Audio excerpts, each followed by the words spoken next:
familiar with the whole notion of containers and Docker. You probably associate it with Linux, which is where it emerged. But after kind of 4 years of evolving in the Linux world, it landed fully fledged in Windows. Everything I'm going to show you is Windows. We're going to use any Linux containers. There's no .NET Core, there's no Nano server, there's nothing new and scary apart from Docker itself. So what I'm going to do is I'm going to cover for you why people are interested in Docker, why Docker's got, if you look at the Google search graphs, it goes like that. I'm going to kind of explain why that is. I'm going to show you how you can run your existing Windows apps in Docker. So this is kind of a kind of OPSI-driven approach to how you can take these old applications, move them to Docker without changing any code, run these big monoliths in containers, and that still gives you a whole host of benefits. You can then break features out and run them in other containers, but just moving the monolith into a container puts you in a better place than you are. And very briefly at the end, I'll show you what the production workflow looks like in Docker. Okay, so first thing, Docker is an application platform. It's the way of packaging, distributing, and running your application. So it takes care of the whole kind of stack for you. Starting at the end, when you run your app, it looks like this. You have your Windows box. You have Docker running as a Windows service. So it's just sitting there in the background. You don't install anything else on that server. If you want to run .NET applications or ASP.NET websites, you don't install IIS or .NET on your server. You just install Docker. Everything else comes with the package that's going to run your container. When you run your app, you can start a container, and that could be like a website, a database, a message queue. There's no UI. You can't run a Windows UI app in a container. It has to be a server-side application. But when these things are running, inside the application, they think they've got their own server. So the application sees itself as running in a Windows server with an IP address and a host name and a bunch of resources available to it, CPU, memory, all that sort of stuff. But actually what's happening is those processes that are running the apps are actually running natively on the server. So if you were to start up these 3 applications in containers, you would have a look at the task list on the server, you would see these exes running natively on the server. There's no layer in between. There's no virtualization layer in between. These containers are isolated. So by default, they can't connect, but you can connect them together. So you can either have complete isolation, or you can join them up, and we'll see that during today. OK, so why is that important? Well, the first thing, there are lots of reasons why people are doing this stuff, and there are all sorts of approaches, right from the cloud-native microservices stuff that's at the cutting edge to the, oh, I've got a 10-year-old application and I want to move it to the cloud. How can I do it? And Docker kind of fits in with all that stuff. The 3 main reasons that people are doing this stuff, first is efficiency. If I've got a server that can run maybe 8 VMs, I can run 40 containers. Actually, I think that's probably like the low end of the estimate. You can probably run more than that, more than 5x. And the interesting thing there is, licensing for Windows Server is at the host level. You don't pay to license the containers. So if I'm running my 40 containers, I have 1 Windows license. So not only am I getting better density, I'm getting better use of my compute power. I'm trying to move away from my data center where I've got an average of 5% utilization, maybe get it up to 10, the mythical heights of 10. I'm only paying for 1 Windows license to run all those apps. Second one is portability. So when you package your application to run in Docker, you get a thing, which is your complete application. We call it an image. That Docker image has got the version of Windows you want to run, the minor version of Windows you want to run. It's got your application stack, like IIS, ASP.NET. It's got your application, your binaries, your dependencies, your configuration, all in one package. And that's the thing that's portable. You can move that around. So your devs will run it on their laptop. Your CI server will build the image. When you promote it to different environments, what you're going to do is run a container from that image. The image is a static thing that you can shove around, but you use the image to start a container. It's like an instance of the application. So when you run in test, you're running the exact same binaries from your application package that you've had pass your CI tests. And when you go to production, you're using the exact same package that you've passed all your manual testing. So you don't have these gaps between environments that you try and plug with deployment documents and processes. There is no gap. It's the same thing moving through. And those environments could be, I've shown them all as servers, but they could be a server, a VM, something in the cloud. As long as you can move that thing around, anywhere that can run Docker can run the application. And the last big thing is security. So when you have this package that contains your application, your image, that's a standard format. And the tooling understands that format. So the way you share it is by pushing it up to something called a registry, which is just a big server that holds all these images. The registry understands the format, so it can look inside those images and do things like security scanning. So if you push your image to a registry, if the registry's got the capabilities, it will inspect the content of that image, look at every single binary, work out what it is, compare it to the known vulnerabilities on various databases, and tell you if there's a problem, a security problem, with some binary that's nothing to do with your application, that's buried down in the stack. The tools can find that stuff out because the format is a standard. And the second thing is signing. So when you package your image, you can digitally sign it with your own certificate to say either I am the builder or I approve that this is good to go to the next level. And when you get to the kind of enterprise stack, you can configure your cluster to say you are only going to run containers if they've been signed by X, Y, and Z, or by Team A, Team B, and Team C. So you can physically enforce that your cluster won't run any software that hasn't been approved. Okay, so that's why people are interested in that stuff. So Docker on Windows. Docker emerged in Linux, and the Windows Server guys were going, interesting. It took advantage of these kind of core bits of Linux that have been around for 20 years, but they were never in Windows. So it's not just a case of saying, well, we'll port that to Windows. But the Windows Server guys were so keen on what was happening that they engaged with the Docker engineers like 4 years ago, and they brought some of those primitives that Linux has into Windows. They're not the same, but they are conceptually similar. So Docker is one platform that's written in Go, and when you run it on Linux and you start a container, you use the same sort of commands, and you get a Linux container. And then in Windows, you're using the same commands. There's a slight difference because the containers are built are different, but it's all hidden from you. It all looks the same in Windows and Linux. So the core thing about Docker, and it's the same for Windows and Linux, is this workflow, the basic workflow. You're going to package your application, we call that building. You're going to ship it, you're going to put it to a registry somewhere. It might be public or it might be private, and you can control who accesses it. And then you're going to run it. You're going to run your application in a container. And we have various tools trying to make that easy for you to do. So I'm going to start straight with a demo. And my demo is going to be using an old application. So my old application is this one here. Hey, come back. Which is running on Windows Server 2003. Now, it's slightly bizarre, but I joined this San Francisco startup at the cutting edge of new technology. And one of my jobs is spinning up Server 2003 VMs and proving that you can take 10-year-old apps and run them in Docker. So here's my VM. And also, Hyper-V doesn't really like the resolution. So I get my mouse. So on my VM here, I've got a couple of things. I've got, you can't see it. Okay, let's try this. So I've got IIS installed, I've got .NET 3.5 installed, I've got a couple of websites. The one I'm interested in is this one called signup.web, which is just a fake newsletter sign-up application. That's what it looks like inside the VM. This is like a test VM that's also got SQL Server installed. So this is like a test VM for the project. It's got SQL Server with a bunch of reference data. It's got a sample version of the application. It's running, it works, it's fine. But it's stuck in my Windows 2003 VM. So if I want to bring that if I want to move that to the cloud, or I want to actually move it somewhere onto modern infrastructure or whatever, that's going to be a fairly big project because I'm going to have to work out what needs to go into that application to deploy it, and then translate whatever that step is to the new platform. So rather than do that manually, we've got a tool that will do that for you. So an open source PowerShell tool called Image to Docker. So it's on the gallery. I've already installed it. So if I do an import module, image to Docker, it's all public, it's all on GitHub. It gives you one command that is of interest called convert to Docker file, which starts with a C. Convert to Docker file. And you can either point it at a virtual machine disk or at a running machine, or you can run it on the machine you're currently looking at. So I'm going to point it to my VHD for my server, which is in VMs, VHD. I tell it where I want to generate the output, so that's going to be, we'll call it Winops. And it can do various things, but the thing it does best, the artifact it works best with is IIS. So it understands ASP.NET Web applications pretty well.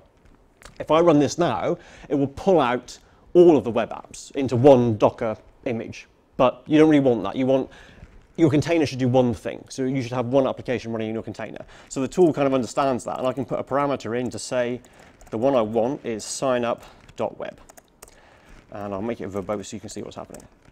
So what it does now is it goes and mounts that VHD, which is the virtual disk for my server. It inspects it to find out what version of Windows it's on. And then with that knowledge, it's going to go and look at the IIS configuration, because I've asked it to look at IIS. It's going to go through all the stuff in the metabase, because it's an old version of Windows. It finds all the bits of stuff that are in there. It skips anything that I've told it to ignore, so these other ones aren't coming through. But it's found IIS, it's found ASP.NET, it's found .NET 3.5, so it knows that there's a 3.5 app on there. And it's generated all the stuff for my application, a Docker file and all the content. So that's in the Winops directory. So if I switch to that, this is what it's pulled out. So it's generated a Docker file. The Docker file is just a script for building your image. It's how you package up your application. I'll show you some simple ones in a minute, but this one's been generated for me. And it's pulled out all the content from the virtual machine. So it's gone through the IIS setup. It's worked out that this is the content for my application, and it's pulled it out onto my host so that I can package it up. So if I go and look at what this stuff looks like, and show you the Docker file. So Docker file, it's a new syntax. It's a kind of custom DSL, but it's very, very simple. So the bits in blue are the custom commands, and the rest of it you can kind of do in PowerShell. So you can switch back to the tools that you know and just chain them together with these bits of Docker file image. So this is what's been generated for me. The first line says from Microsoft ASP.NET. That means start from a different image, start from somebody else's image. This is a public one that's owned by Microsoft, and it's got ASP.NET installed. The particular flavor I'm using after the colon says I want it to be based on Windows Server Core, and it has to have .NET 3.5. So Microsoft own these Windows images. They're free to use. You pay at the host level to run a container. You can download those images, and what they do is they do a different release every month. So when you come to Patch Tuesday, as well as having all the hot fixes for people to install, they also release a new version of their Docker image. So what this basically means is start me from a fresh, clean, up-to-date install of Server 2016 with .NET 3.5 and ASP.NET already configured. So if imagine your deployment document that starts with a clean VM, like you're onto page 10 already because you've done the IIS stuff and the ASP.NET because it's all in that image for you. The next line switches to PowerShell because the default is the ordinary command. And from then on, I can start building up my application. Because IIS and ASP.NET apps are fairly easy to understand, the tool can do a good job of working out what to do with them. So this line here, I'll come to in a minute, it turns off the DNS cache. There's a reason for that. I'll come to you later. Then it removes the default website that we know is in the image because that image will always have it. And we don't need stuff in there that isn't going to be part of our application. So there's no point having extra things in your container. We want your container to be as limited as possible. Then create a new directory for my content, create a new website, again using PowerShell, and it pulls out all the stuff from the existing application. So it knows it's on some weird port 8090. It knows it needs to use the .NET 2 app pool because it's a 3.5 app, and that's going to set up my application to run as a ASP.NET app in IIS. The next line is expose. So by default, when you run your app in a container, it's locked down. Traffic can't get in, doesn't come out. So the expose command is just like a really basic firewall that says, when you run a container from this image, it can accept traffic on port 8090. So that's all that does. And then the next things are copying in the content. So that signup.web application, that folder that got pulled out of the VM, and that's got everything in it. So it's got all the binaries, it's got the config file, it's got all the JavaScript and all the other stuff. Copy that into the image at the place where the website is looking for the content. So that's going to set everything up for me. So this is a lift and shift from my VM straight into Docker. And the last thing is just the tool doesn't know whether your app does anything funky like writing log files or anything like that, which means it needs to own access to the path. So just in case, it takes the path where the content is and it sets the owner to be the IIS pool. So it can write files if it needs to. OK, so I could obviously edit this, but this is fine. This is going to work for me. So I'm going to build it as an image. So what that looks like is you need to start from the directory where your stuff is, where your Docker file is, and you do Docker image build. The tag is the name, so I'm going to call this signup web v1 because I know I'm going to be doing a v2 in a minute. And then the dot tells Docker where to look for everything, which is just the current directory. So that was super fast because I've already run this when I was testing it earlier to make sure everything worked properly. And what Docker does is for each of those instructions in the Docker file, it creates a layer in the image. So this thing you've got at the end, your image with your application in it, logically it's just one file. It's one big 11 gigabyte file. But physically, each instruction in the Docker file creates a layer inside that file. So they're stored as small files. And those files are all read-only, and they're all shared, and they can all be cached. So if you don't make any changes to your Docker file in between builds, everything comes from the cache and it's all super fast, which is really good as part of your CI process. You can create an image for every single check-in. You can version them like I did with my V1. You can use a commit ID or whatever you like. And you're not going to be storing an 11 gigabyte file every build. You're going to be storing the diff between the last build, the only layer that's changed. So you'll have your 11 gigabyte Windows Server core image. That will be used by everything that uses it. And then it's going to be your application at the end that's got the diff layer. OK, so I've got my application now. I've got my image. So I can run this in a container. So again, just Docker container run. I'll put it in the background, which means the container is going to carry on running like a Windows service. And what do I call it? Sign up web. V1. OK, so that container run command, I'm using Windows 10. So I'm not going to go into it because it's boring, but there are some differences between Windows 10 and Windows Server. Windows Server will be much faster. It will come back in a second. But that's my container running now. So if I do Docker container ls, I've got my sign up web container. It's got an auto-generated ID, which I can use to refer to it, and it's been up for 7 seconds. It's allowing traffic in on port 8090, so I can send traffic into it. So I've gone from my Server 2003 VM into a container based on Server 2016. So I've got like 15 years of security patches with just one code change, which is coming up soon. OK, so that's running. I haven't exposed that container to the outside world. So the only way I can get traffic into it is by being on this host, because it's limited at the moment to this host. So if I wanted to actually go and look at that site, I can inspect the container, 4F, and I've got an IP address. That's like a virtual IP address. I can only access that from the host, but later on I'll show you how you can do it from a remote machine. OK, this will take a while to spin up and then it will fail, but that's fine because that's all part of the show. So what it's doing now is it's sending that traffic into the container. That container is running IIS, so the entry point is IIS. Let me use the right port, otherwise it really will take even longer. So that was 8090, wasn't it? So IIS, when the container starts, it's got the Windows service running, but there's no worker process, because that's just the way IIS works. It doesn't start a worker process until it's got a request to handle. So the first request that's coming in is going to start the worker process, which does whatever it does. And in this case, it's going to try and connect to the database to load up some reference data. So what I'm hitting at the moment here is the timeout where it's trying to connect to SQL Server. And OK, I get an error. Excellent. It would have been weird if I hadn't, because I know exactly why it doesn't work. The interesting thing here is, if you've got your application, and I've used Windows Server 2003, but you can use any version of Windows, 2003 onwards. I'm not going to ask for a show of hands of who's running 2003, because no one wants to put their hand up, but I know some of you are. The interesting thing here is, I've moved this into Docker. I don't have had to spend a whole amount of time learning about Docker. I could follow a tutorial, do my image to Docker thing, run my container. I see an error. Now, the error is in my world. This is my application. I know this page because this is what I get when I see an error. And I know it's written a log somewhere. So I'm not having to know too much about the platform to try this out and see how my app looks. So if I go and look at the log file, I'll be able to see what's wrong. So my container was 4F. You can run commands inside a container. So I can execute something from the outside that Docker will run inside the container for me. I can also connect to it. So this is like connecting to a remote machine.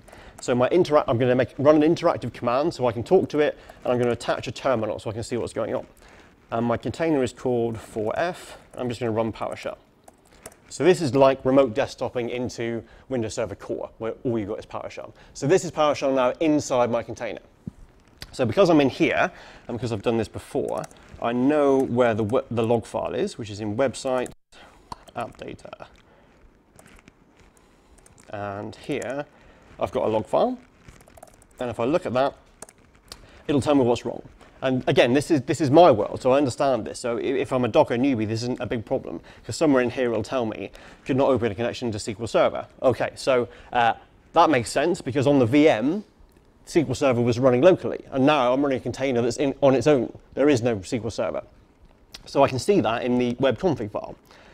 So back to the stuff that the tool generated, in here, in this hideous, there's this hideous connection string from Entity Framework version 1, if anybody remembers that stuff. Somewhere in here, it says data source dot. So it's expecting to find SQL Server running locally. It isn't, it times out, I get my error, I get my log, fine, I can go and deal with that. The way I'm going to deal with it is by running SQL Server in a container as well. So what I'm going to do is I'm going to copy and paste the correct connection string, and the correct connection string uses a named server. And the server name, which comes in here somewhere, is signupdb. Now, when I run this app in a container, if it makes a DNS call to find a server called signupdb, that DNS call comes into Docker. Docker's got a DNS server in the platform. So it will say, well, maybe that's a container, and it will find the container, and it will route the traffic appropriately. So if I've got a container and I call it signupdb when it starts, the web container will find it. Cool. OK, so that's one thing. So the other thing I'm going to do is connecting to the container and looking for the log file doesn't really scale when I've got hundreds of containers running. So I'm going to take the generated Docker file, and I'm going to add one more thing to it. So what this thing does is it changes how Docker starts a container from the image. So remember, the image is a static thing, but as part of that static thing, there are some instructions telling Docker what to do when you start a container. By default, it just starts up. I'm overriding that with my own startup command. So what I'm saying is, when someone starts a container, run PowerShell, start the IIS web service, make a dummy request to the local host, which is going to get my worker process running, get the log stuff set up, and then I'm effectively following this file, the log file. So by having this as the last command, that's the thing that Docker is watching, and those log entries will surface into Docker. So I can access the logs from the Docker platform rather than having to connect to the container. So fairly simple change that's going to make it easier to bring this app into the new platform without any code changes. OK, so let's exit my container. Where am I? So I've got my change Docker file. So now if I repeat my build and give it a new tag, sing up. When did I start calling it sing up? Sign up. OK, cool. That was also super quick because I've also built version 2 previously. So again, it's found that there was a match for all the other stuff, and it's using everything from the cache because it knows there aren't any changes. It looks at the content of the files, and it looks at the hashes of all the dates and stuff, and it will only build a new layer if there's a problem. Yo.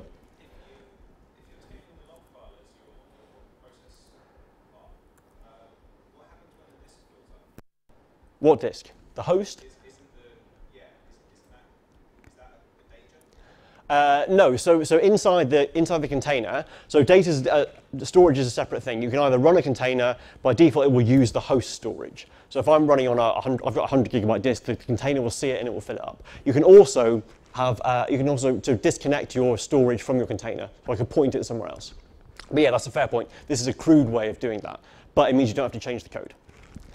OK, so I just want to make sure that really has changed. Cool. So now I can run version 2 now, but version 2 is expecting to find a SQL Server container.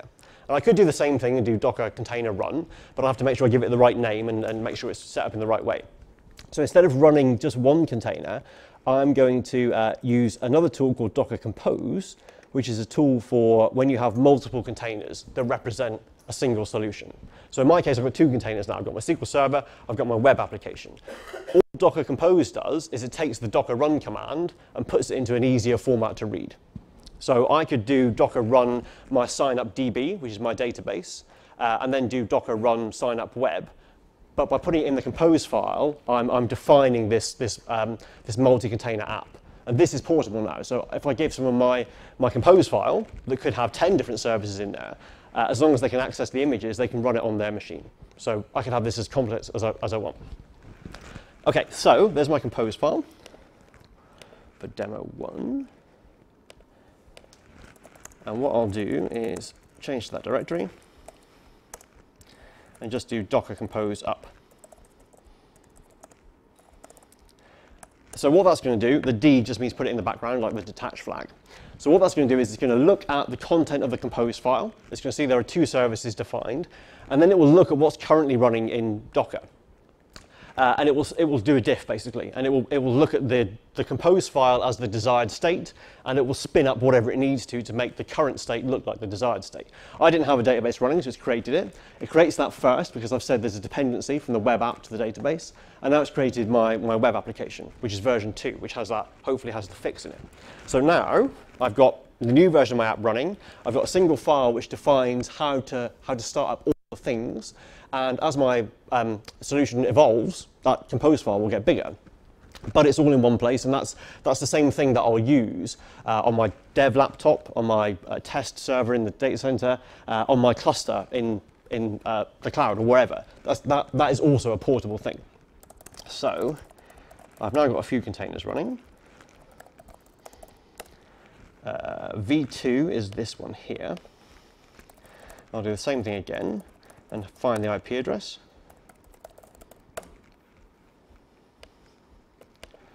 And I'll browse to that. So version 1 is still running. So because the container process is run on the host, if they're not doing anything, then they don't take up any extra cycles. So if they just sat there not receiving any requests, that's fine. I can run 100 containers if they're not doing anything. It's like running 100. Well, you couldn't run 100 instances of PowerPoint, but you get the idea. If they're not using all your resources, then they can just sit there nicely together. So there's version 1, which doesn't work. And here's version 2. I'll do the right port again. OK, so that's good. So it came back much more quickly because as part of my startup command for the container, I was sending in that first request. So that's the thing that gets the hit of starting cold. So by the time the first user comes in, it's already warm and it's up and running. Don't worry too much about the application because it's just a naughty demo app. But it lets you sign up for a fictional newsletter. So if I put in the details here, it must be connecting to SQL Server because this stuff is reference data that comes from my SQL Server container. So that connection must be working. And if I put some details in here, there's no validation, so it doesn't really matter what. Then it's going to insert a new row into my database for me. Now, when I started my database, that is also not publicly available anywhere. So this is great for like a development environment or like a test environment where I'm not making this available to other people. The only thing that can see the database is another Docker container, and the only thing that can see my web application is the host or the Docker platform. So what that means is the database is isolated. You can't get into it from the outside unless you're a Docker container. So in order to see if that data is really in there, I can run a command inside the container and see that the data has really been stored. So obviously you can publish things externally as well. So if I wanted to, I could publish the standard 1433 port from SQL Server and connect to my container from SQL Server Management Studio or Visual Studio. As far as the client is concerned, it's just a remote instance of SQL Server. It doesn't care that it's in a container. It exposes the exactly same interface. It's the same program, just happens to be running in a container. So that's the data that I've put in with all the codes and stuff from the dropdown. So that's my container from my .NET 3.5 app from 2003 running now in containers and talking to SQL Server in a container. OK, that's the first demo. How many over time? So that's showing you the really quick how you get started if you've already got stuff running and you want to see what it looks like in Docker. You don't need much to make that happen. The image to Docker tool, the PowerShell tool, doesn't need Docker. It generates you the Docker file, it generates you all the content, but deliberately it doesn't build the image because you might want to run that on a machine that doesn't have Docker. To have Docker, you have to have Windows 10 to run the client, or you have to have Server 2016. So the idea of the tool is you can see what your applications look like, and then maybe you'll spin up a VM in Azure that's running 2016 or using Azure Stack, and then you can start building the images and see what they look like.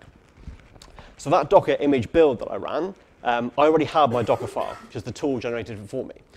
And it's just a set of instructions. It's just a deployment script that tells you how to build your application. But it's not like a deployment document that's going to get stale and out of date. It's actionable, because when you do your Docker image build command, it will execute each of those steps. So you'll start with Windows Server Core. You can do whatever you want. So in this case, I can start with Windows Server Core, the base image without anything on it, and do my own installation of IIS and .NET and my application. And then when I do my image build, Docker executes them all and gives me the image at the end. So that's what we saw from the generated Docker file. Docker files can be a lot simpler than that. So this is about as simple as it gets. Imagine you've already got a CI process that generates you a deployment artifact, like an MSI. So you could have your 1,000-line MS build file that generates all this stuff for you. You don't really want to cut into that and see where Docker fits, because you might just want to try Docker out. So you can put Docker at the end. So I can say I've got my build process. This generates my MSI. And I'm going to start from Microsoft's ASP.NET image. So that's going to be Windows Server core with ASP.NET and IIS already installed. I copy in my MSI, and then I run MSI exec to deploy my application. So that's fine, that will work. That's going to give you your application in a Docker image so you can run it in a container. But your Docker file is your chance to get rid of all those manual deployment docs and have something that's small and neat and accurate and correct. If you look at this, you've got no idea what's happening. So the MSI could be doing anything. It might not even be an ASP.NET app. The only thing, the hint is that we're using ASP.NET, so maybe we're using that. You can't see what port it's using, where the content's stored, where the log files are, anything like that. And an MSI could have custom actions that literally do anything. So it's not clear what's happening here. The flip side of that is like Docker doesn't care. You can put whatever you want to in your Docker file, and as long as it can execute it, it will. You could go all the way back to Windows Server core. So it's going to give you your fresh, clean install of 2016. Switch to PowerShell, and then you can do it all yourself if you want to. So add the features that you want, IIS and ASP.NET, get rid of that default website, and then this is more like an Xcopy deployment. So imagine I've got a published website that's coming out of a build somewhere, or that I'm using for web deploy.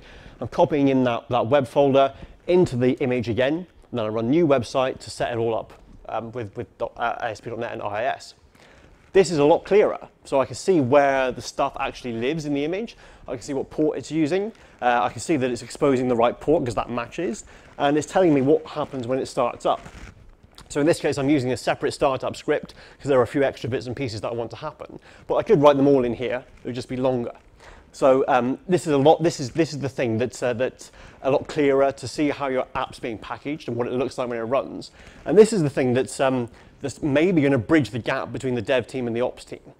So all the DevOpsy, culture-y stuff that people talk about, it's actually very difficult if those two separate teams are talking different languages, because they use different tools for everything. So this file will live inside your source code for your application. Devs will build images and run their app in a container when they're working, and this is also going to run as part of your CI. The ops team might step into this and take ownership of certain bits, and they might say, we're not going to use Microsoft's image. We've got our own golden image that you have to use, so they'll update that. Maybe when they spin up VMs in the data center already, they copy in a bunch of certificates. Well, they can set that up in here too. So here's an artifact that the teams can work on together, and suddenly they're talking the same sort of language. Okay, so you've built your image.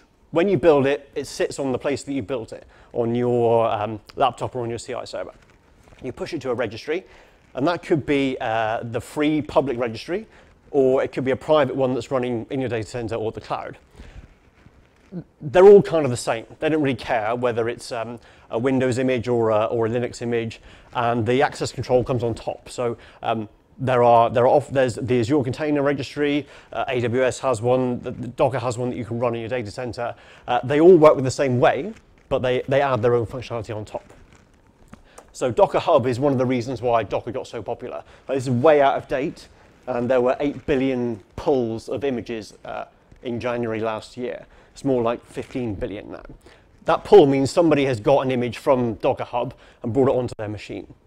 And the way Docker works, like you wouldn't pull an image just to have a copy of it. You would pull an image because you're about to run the app. So this means that we're about 1 billion a month now of people downloading images, running apps in containers in production or test or dev or whatever.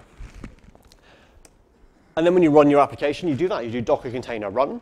It starts the container on your machine, and that container has got everything it needs. So as we saw, I had IIS and SQL Server running. I don't have SQL Server on my Surface, but it just works because it all comes in the image, so it's got everything it needs. But the process is actually running on the host. So that's the important thing. That's where we get the density of being able to run all this stuff, but they're isolated from each other. Okay, and wherever you run it, it's going to behave in the same way. So when you do Docker container run, if you don't have that image, the image name has got enough information for Docker to go and find it from the registry, whether it's the public registry or private one. As long as you've got access, it will pull that image down, or the layers that it needs to run the image, and it will start your app in a container. And because everything is in the image, it doesn't matter whether you're running it on a server or a laptop or a VM in the cloud, you're going to get the same result, get the same output out. Okay. When do I finish? Excellent, that's great. No one's that keen on getting to lunch early, are they? Because there's a big queue anyway, so it doesn't matter if I overrun. Okay, so here's the demo. I've done the build and ship stuff. I've done the build and run locally, and now I'm going to show you how that shipping stuff looks. So on my machine here, I've got those images that I built. If I want to share them somewhere, I need to push them to a registry. Now, I could use the public Docker hub, but maybe this is my private application that's adding the core to my business. Is it core or context? One of the two. So I don't want to put that on the public Docker hub. So I'm running Docker Trusted Registry, which is a private registry. It's running on Azure, but it could be running in the data center. I'm not going to go too much into it, but what it's got is it lets you set up all sorts of layers of security access and things. So I've got an organization called Winops with a bunch of teams in there. So there are 2 repositories. The repository is the place where you store all the versions of one image. So I've got a database repository where all my DB images are going to go, and I've got a web repository where all my application images are going to go. The DBA team, one member, has got access, read and write access to the database image. So that team can push new versions of the schema by packaging them in the image and pushing them up to the registry. They can read only for the web application. So if they're very diligent, they can pull the web application and make sure that it still runs with their schema changes. Devs is the opposite. They can pull the database and they can push the web application. So it lets you enforce who owns this stuff. So if you don't want devs changing the schema, because DBAs own that, then that's fine, you can enforce it like that. Okay, so what I'm going to do now is push my local image up to the hub, up to my registry. So when you build an image, when you give it a tag, you can call it really whatever you want. But when you're about to push it to a registry, you have to match certain rules. So I'm taking my image that I originally called Sign Up Web v2. I'm giving it a bigger name. I'm calling it dtr6i.com, which is the domain name of my registry. I'm calling it Winops, which is that organization where everything sat, the umbrella. And then Sign Up Web is the name of the repository. So that's where it's going to go. So that's why my image can have enough detail for a client to find out where to get it and to pull it. Okay, so I push that. If I typed it correctly. I don't think it likes all the spaces. Cool, okay, so I've tagged that, so I've just given it a different name. It's not a copy of the image, it's just my image with several different aliases, really. So I can now push that to my, my registry. So there's a Docker login command that I've already run, so I've logged into that registry. So I'm going to do Docker image push, DTR, So again, all those IDs, all those little IDs there are the layers of my image. So my application image is this, logically, this big thing, but actually it's split into all these layers. And because, again, I did a dry run to make sure it wasn't a complete disaster, I've already pushed this up to my registry. And as Docker's looked at each of my local layers, it's compared them with the registry and said, well, you've already got those. So I don't need to actually push anything around. I'm only going to push the bits that have changed. And in this case, there aren't any. So that's cool. So I've pushed that up there now. So if I go and look at my registry in here, Sign Up Web, I should have version 2 that was pushed a few seconds ago by me. This is the thing that can do all the clever stuff with your images. So I'm not going to run a scan on that one, but I did run a scan on a basic ASP.NET image. So this is the thing that can inspect your image and tell you if there are any problems with it. So this one has got 4 critical and 4 major issues. This is just Microsoft's ASP.NET image pushed to my registry so I can run a scan. So if I look at the details, it's going to tell me where there are vulnerabilities inside that image, and I can decide what to do about that. So here, I've got problems with zlib, or zlib, as you would probably have to refer to it. So I can link to all these things and see what the actual problems are, and then I can mitigate it. I can maybe say, well, I don't think I'm using that, so I'm going to build a new version of the image that deletes that file. And I'll run all my automated tests, and if they pass, that's cool. Or you might say, well, that's part of Windows, and just run it anyway. That's up to you. But at least now you know what's in there. So if you're running Windows and ASP.NET on a VM, you've got that issue, but you just don't know it. Okay, so it's not to say that there's a problem with the Windows stuff, obviously. So that's up and running now. I can go and see what's going on in there. I've got a VM running, which is left over from my workshop yesterday. Is that the right one? Yeah. So if I connect to that,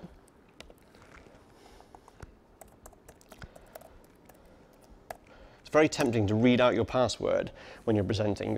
Don't read out your password, don't read out your password.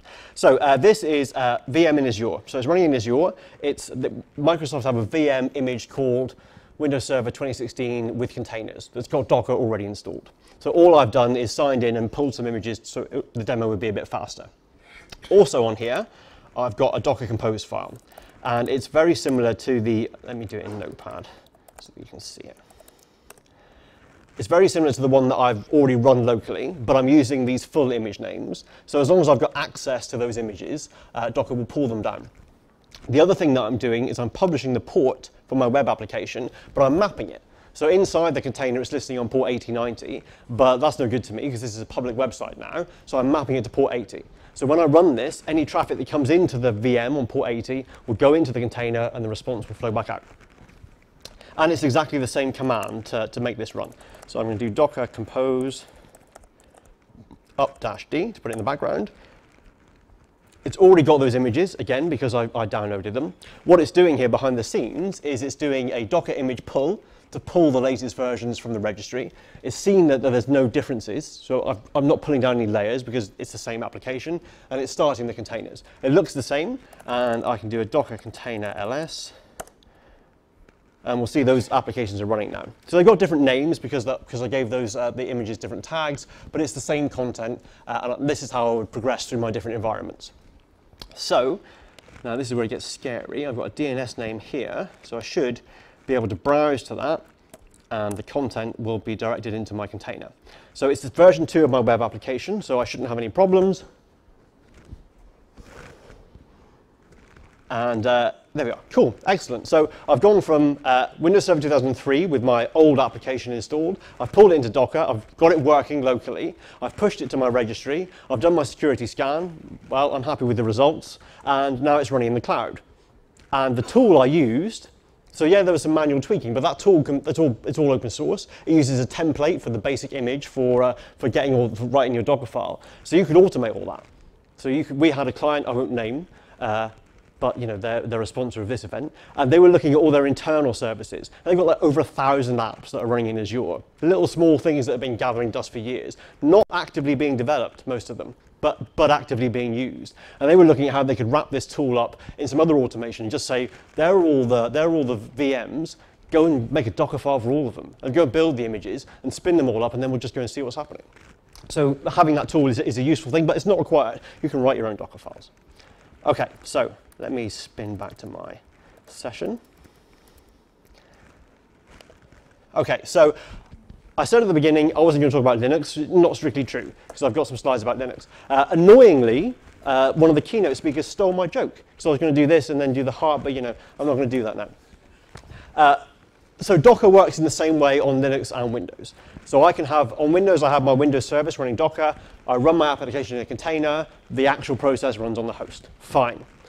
In the Linux world, it works the same way. I've got Docker running as a daemon on Ubuntu. If I run my web application, Nginx runs in the same way. Nginx process runs on the host. Fine. I can't do that.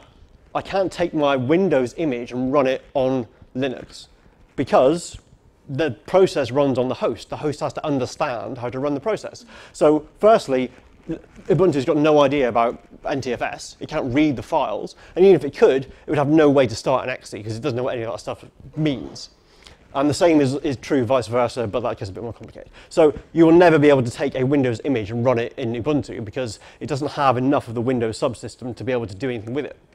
So when you have your images, although you treat them in the same way, you can push them to a registry, you run a container from them, they are either a Windows image or a Linux image, or a Raspberry Pi image. If the underlying operating system can't run your image, then you need a different image. Okay, but what you can do, because Docker's cross-platform, I can manage both those servers from a Windows machine. So the Docker commands, Docker whatever, is the CLI that talks to an API that's running in the Docker engine.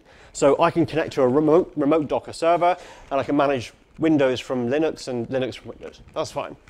And also, if you've got a mixed workload, you can take a bunch of servers, some Windows, some Linux, you can install Docker on all of them, and you can make them into a cluster. We call it a swarm, Docker swarm.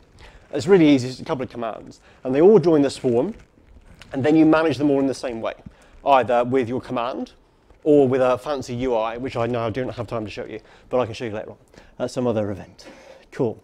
Okay, so I'm going to skip that and go to the end, which is the last thing I'm going to show you is the UI that sits on top of everything. So the key thing about that is Docker has this API, and your command line is talking to the API. And other things can talk to the API because it's open. So there are open source UIs on top of Docker, and then we've got our Enterprise Edition, which has all the role-based access control and that sort of stuff. Okay, so I'm out of time, but the next things you can do is you can go to this URL, and we've got a bunch of labs on GitHub that you follow along with, and it will take you through, there's like a modernizing old applications one, there's a SQL Server one, it shows you what you can do with that sort of stuff. Our big conference is in October. You can get a t-shirt like this, and you should follow me on Twitter, because like, this is what I do all the time. Go and enjoy your lunch. If anyone's got any questions, I know I'm over time, but feel free. I've got some stuff to give away to either the most interesting question or some other criteria which I will manufacture. That's it for the talk. Happy to take questions. Oh.